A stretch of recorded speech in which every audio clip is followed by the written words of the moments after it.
కాలభైరవ స్వామికి కూష్మాండ దీపం సమర్పించుకుంటే లవణం అంటే ఉప్పుని ఎన్నో రకాల నెగిటివిటీ తీసేయటం కోసం చిన్నప్పుడు మన ఇళ్లలో ఉప్పు తిప్పి దిష్టి తీసేసామని వేస్తారు.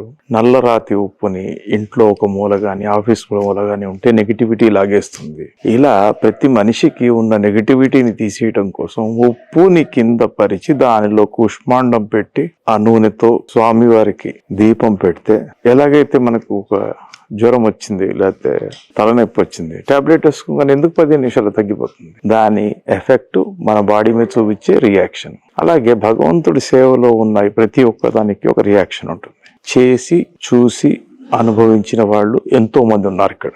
మీరు కూడా అవసరం అనిపించిన వాళ్ళకి, భగవంతుడి మీద నమ్మకం ఉంది అనుకున్న వాళ్ళకి, కష్టంలో ఉన్నాము లేదా మంచి సమయం నడవట్లేదు అనుకునే వాళ్ళకి సమయాన్ని మార్చేయండి. ఆ సమయాన్ని మార్చే శక్తి ఉన్నది కాలభైరవుడికి. అమావాస్య రోజు జరుగుతుంది అది. చీకటిలోనే నిజాలు పుడతాయి, చీకటి నుంచి అన్ని ఉద్భవిస్తాయి. దీనిలో చాలా ఉంది చెప్పడానికి. ప్రస్తుతానికి రాబోయే 18 జనవరి అమావాస్యకున్న బలము ఆ శని గ్రహానికి, శనేశ్వర స్వామికి, ఆ కాలభైరవుడికి, కూష్మాండ దీపానికి, దీనంతటికి కలిపి ఒక కాంబినేషన్ భైరవగుట్టలో ఉంది.